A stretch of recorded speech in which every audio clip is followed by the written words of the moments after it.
हर मुश्किल काम आसान लगता है। क्या? कि हर मुश्किल काम आसान लगता है जब पिता साथ होता है। छू लेता है बच्चा हर मुकाम अपनी जिंदगी का जब सर पर पिता का हाथ होता है। हेलो नमस्कार साथियों, आप सभी को टारगेट विथ नित्यम के इस चैनल में दिल खोल करके स्वागत है। जैसे में आपको लगातार पता चल रहा है कि टारगेट विथ नित्यम चैनल से जीके जीएस का सीरीज दिया जाता है जो सभी परीक्षाओं के लिए महत्वपूर्ण है। अब जिस भी एग्जाम की तैयारी कर रहे हो, बीपीएससी हो, बीपीएससी शिक्षक भर्ती, बिहार पुलिस, बिहार दरोगा, बिहार एसएससी, एसएससी, रेलवे या फिर बैंकिंग एग्जाम, वे तमाम परीक्षाएं जिसमें आपसे जीके जीएस के सवाल पूछे जाते हैं, उन सभी परीक्षाओं के लिए वीडियो महत्वपूर्ण होगा।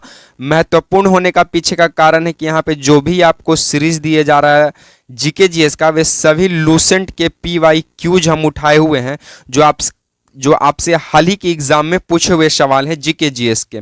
आप जानते हैं कि किसी भी एग्जाम को क्रैक करने के लिए उसका प्रीवियस ईयर का प्रश्न कितना महत्वपूर्ण रखता है। तो आज के इस वीडियो में हम सुपर फास्ट रिवीजन करने वाले हैं और बहुत ही हम हल्का हल्का डिस्कशन देखेंगे क्योंकि प्रश्न ज़्यादा हैं और टाइम हमें कम में कर लेना है। ठीक है, तो चलिए आपके ज़्यादा समय की बर्बादी नहीं करेंगे, हम सबसे पहला सवाल से आपकी शुरुआत करते हैं। सबसे पहला सवाल आपको, उससे पहले आपको बता दें कि ये जीके के इंपॉर्टेंट प्रश्न है। हम पेन का कलर चेंज कर लेते हैं। चलिए सबसे पहला, एक सेकेंड, सबसे पहला सवाल आपके सामने है कि नियंत्रक एवं महालेखा परीक्षक की नियुक्ति कौन करता है। इसका मतलब हुआ CAG, controller auditor general of India.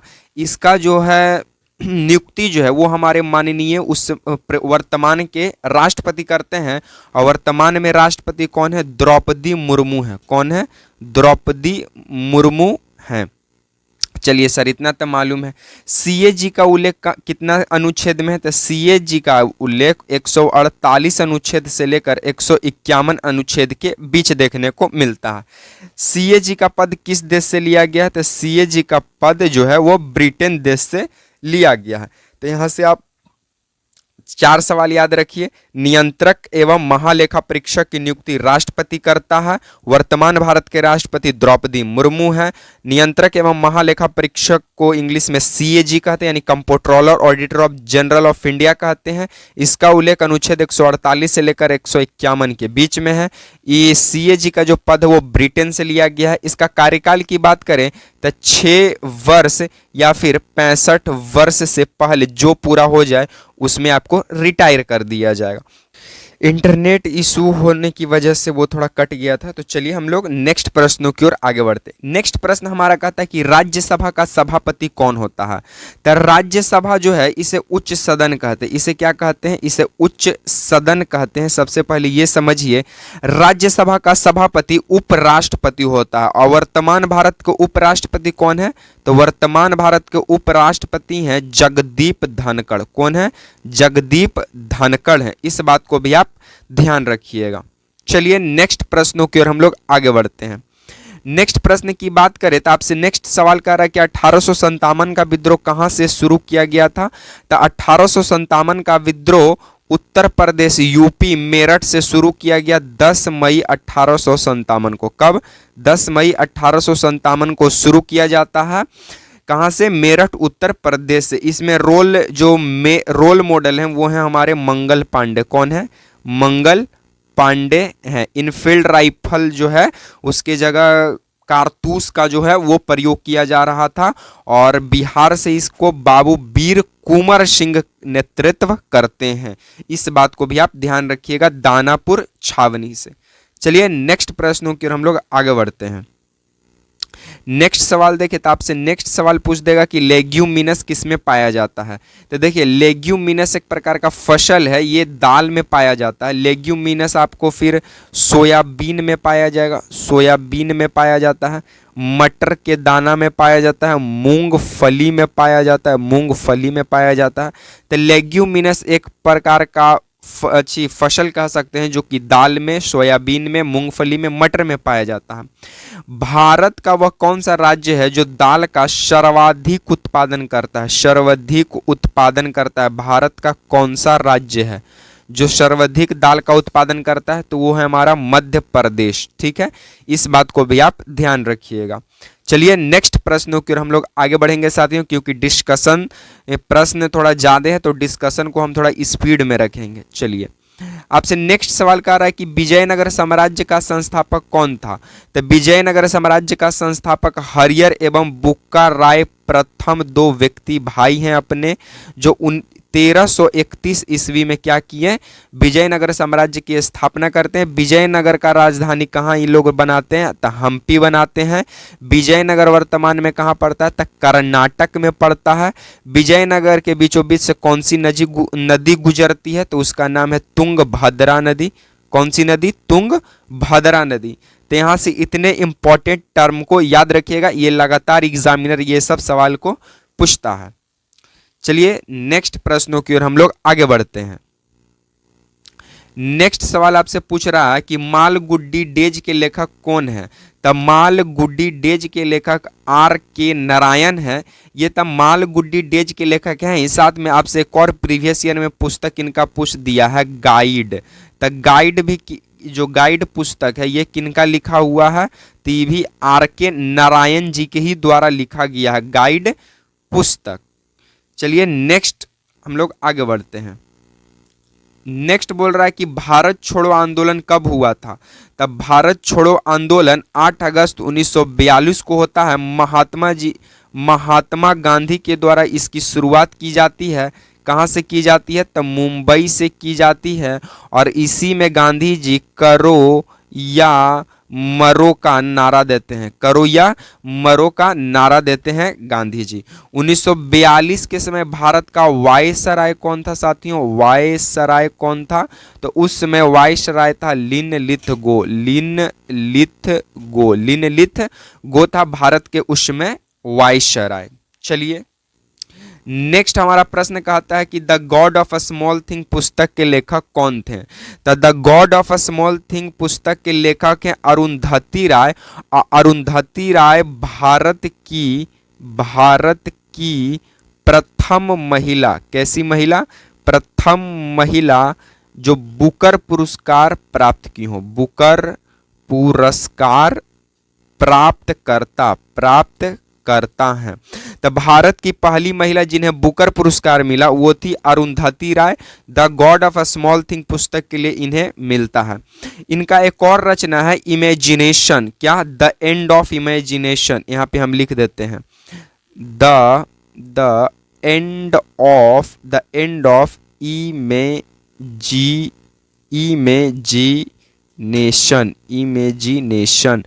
End of imagination इन्हीं का द्वारा रचित है। The god of a small thing इन्हीं के द्वारा रचित है। इन्हीं के चलते भारत की ये प्रथम महिला बनी जिन्हें बुकर पुरस्कार से सम्मानित किया गया। चलिए नेक्स्ट प्रश्नों की ओर हम लोग आगे बढ़ते हैं साथियों। नेक्स्ट सवाल आपसे पूछता है कि अरुंधति राय को बुकर पुरस्कार से कब सम्मानित किया गया था, तो 1997 में सम्मानित किया गया। The god of a small thing के लिए, the god of a small thing के लिए इनको बुकर पुरस्कार मिला था। क्या मिला था, बुकर पुरस्कार। और ये प्रथम महिला प्राप्तकर्ता थी। कैसी, प्रथम महिला प्राप्तकर्ता बनी। चलिए नेक्स्ट हमारा सवाल आपसे बनता है कि लोकसभा के दो अधिवेशनों के बीच कितने माह का अंतर होता है। तो लोकसभा और राज्यसभा के दोनों अधिवेशनों के बीच में कम से कम 6 मंथ का गैप बनता है साथियों। लोकसभा का अध्यक्ष स्पीकर होते हैं और राज्यसभा का अध्यक्ष उपराष्ट्रपति होते हैं। इस बात को भी आपको ध्यान में रखना पड़ेगा। चलिए नेक्स्ट सवाल आपसे बोलता है कि भारत का मुख्य भूमि का तटीय भाग की कुल लंबाई कितना है। तो भारत की मुख्य भूमि का तटीय भाग की कुल लंबाई 6100 किलोमीटर है। और भारत का स्थलीय सीमा, कैसी सीमा, स्थलीय सीमा की बात करें तो भारत का स्थलीय सीमा 15,200 किलोमीटर तक फैला हुआ है। और इसमें करीबन 16 राज्य आते हैं। कितने राज्य तक ये फैला हुआ है, ये 16 राज्यों तक फैला हुआ है। और भारत का स्थलीय सीमा 15,200 किलोमीटर है साथियों। इस बात को भी आप लोग ध्यान रखिएगा। चलिए नेक्स्ट हमारा सवाल क्या कहता है कि अर्जुन पुरस्कार का संबंध किससे है? तो अर्जुन पुरस्कार का संबंध खेल से है और अर्जुन पुरस्कार को प्राप्त करने वाले पहले भारतीय बने, पहले भारतीय बने वो निशानेबाजी हैं। वो क्या करते हैं? निशानेबाज हैं, निशानेबाजी करते हैं।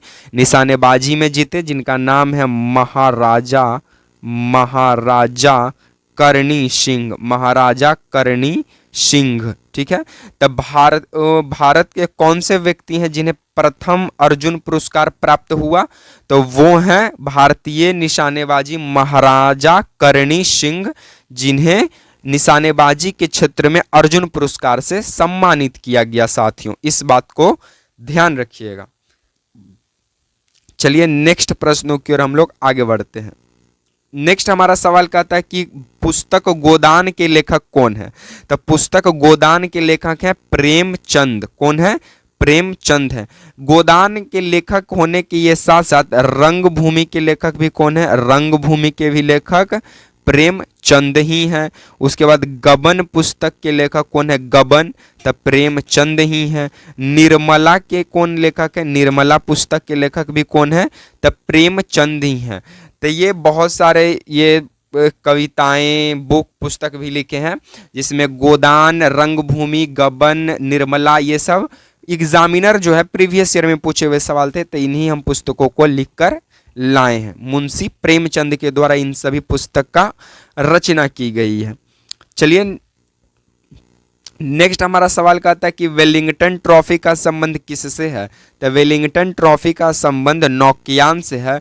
और भारत का किस राज्य में नौकायान त्योहार मनाया जाता है? साथियों, इसका आंसर आप लोग कमेंट बॉक्स में कमेंट कीजिएगा। चलिए नेक्स्ट हमारा सवाल कहता है कि वर्तमान में मूल कर्तव्यों की संख्या कितना है? तो वर्तमान में मूल कर्तव्यों की संख्या कितनी है?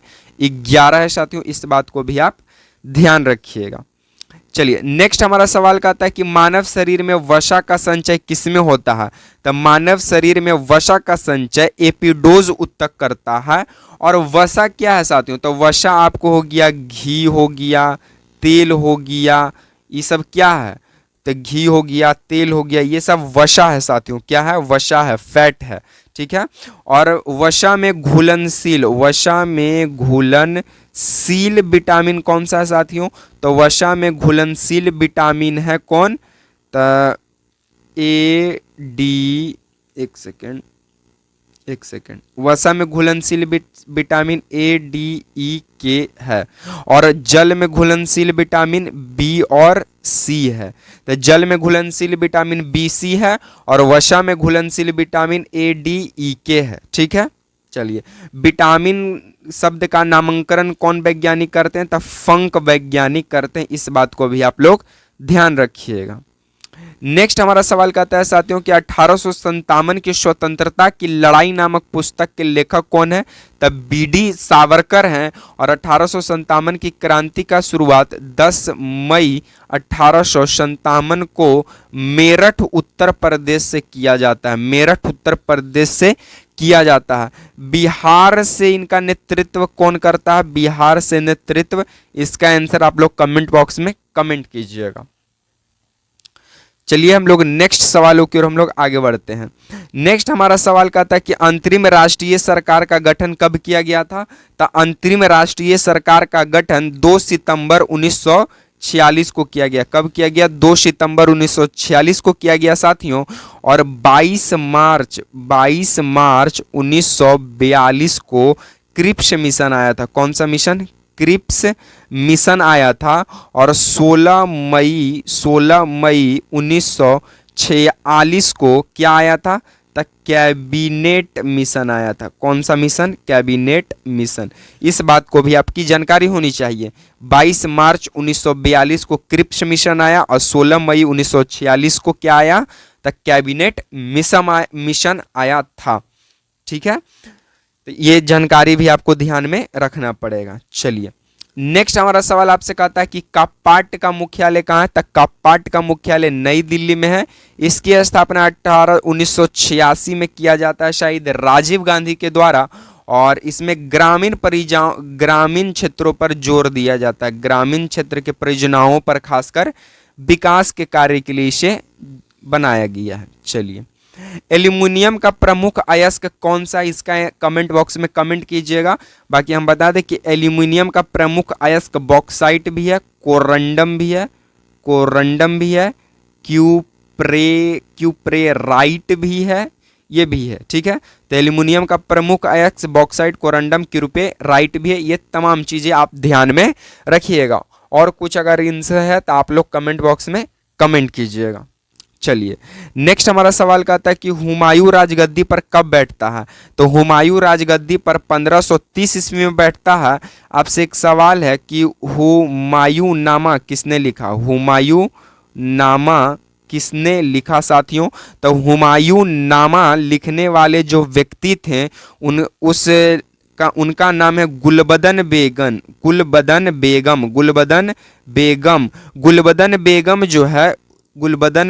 जो है ये हुमायूं जो है ये सौतेला भाई था गुलबदन बेगम का। यानी हुमायूं का बाप का भी नाम बाबर और गुलबदन बेगम का भी बाप का नाम बाबर था, लेकिन हुमायूं जो था वो सौतेला भाई था गुलबदन बेगम का।